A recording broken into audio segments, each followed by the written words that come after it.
नाज़रीन, हैदराबाद में 11 महीना अॻु मुबैना क़त्ल थी वियल पोरियत उस्मान सुमरो जे वारसनि औरतुनि ऐं ॿारनि समेत अञा ताईं इंसाफ़ न मिलण ख़िलाफ़ कमिश्नर ऑफिस शहबाज़ बिल्डिंग साम्हूं एहतजाजी मुज़ाहिरो करे धरणो हयो।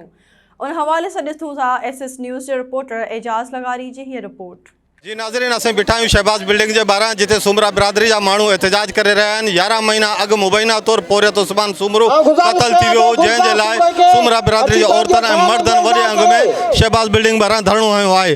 अचो त इन सिलसिले में उन जे वारसनि खां पुछूं त छा मामलो आहे। मुलाज़िम मौत जे पखी जे करे उनखे शहीद करे छॾियो। असांजा मिट माइट वञी उते बीठा त असांजो उनजो भाउ चए त मुंहिंजो भाउ क़त्ल कयईं। अञा असांखे खून पिया माना लाश बि न ॾिनूं। पुलिस वञी उते हमिलो कयईं। असां 4 माण्हुनि ज़ख़्मी थिया। असां हे रिपोर्ट कयईं, असीं रिपोर्ट न करे सघियासीं। 4 ॾींहं अॻु मां असांखे माना ॿुधायूं न त छा जे लाइ खून करे पियो। शामिल थियो पुट बि मुंहिंजो मारियो न। असीं वेझा वेठा हुआसीं न। पुलिस छो घुराए, डॉक्टर छो घुराए? पहिरीं असांखे ॾे वञनि सबूत। असीं भई वेझा वेठा हुआसीं, माइट हुआसीं, असांखे ॿुधायो हूंदो त असीं इहे अपील आहे त माना सिंध हुकूमत में मुंहिंजो नाम माफ़ कयो आहे, नाम माफ़ कयनि। अपील करियूं था बिलावल भुट्टे के, शाही मुराद अली शाह के, असांजा माण्हू असां ते ख़ासि करे बेवाजिबी कयनि। असांजो माण्हू बि असांजो मारे, पुलिस डॉक्टर पाण घुराए ऐं वरे बि असां ते ॿियाही करे असांजा माण्हू गिरफ़्तार कयईं। असांजा माण्हू आज़ादु वञे, हुननि जी गिरफ़्तारी ॾियो, गिरफ़्तार करियो, हुनखे ड्यूटी तां हटायो न त असीं मटारीअ में बि वेंदासीं। कासमाबाद असांजो आहे, उनजो न आहे, न उनजो आहे।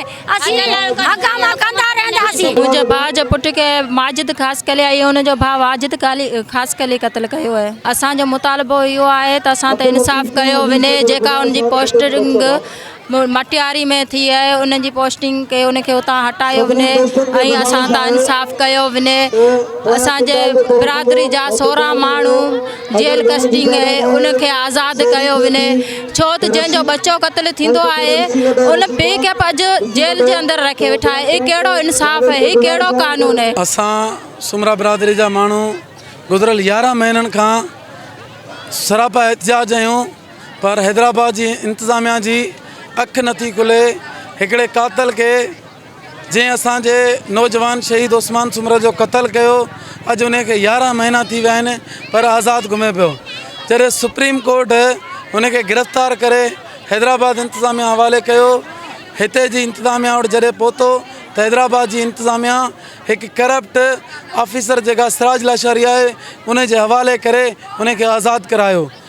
ऐं उन खां पोइ तव्हां ॾिठो हूंदो त गुज़िरियल 29 अगस्त ते इन कातल खे सिंध गवर्नमेंट मुख़्तियार कार जी पोस्टिंग मटियारी ज़िले में ॾिनी आहे।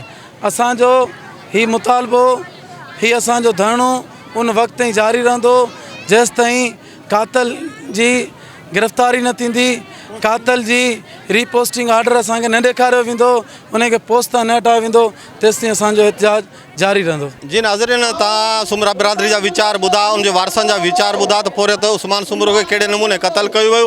इन जो मुतालबो आहे त पोस्टिंग ॾिनल मुख़्तियारकार वाजिद ख़ासखेली खे फौरी तौर ते उहिदे खां हटायो वञे ऐं हटाए करे गिरफ़्तार कयो वञे। कैमरामैन हुज़ूर बश्क सां गॾु एजाज़ लगारी, SS TV हैदराबाद।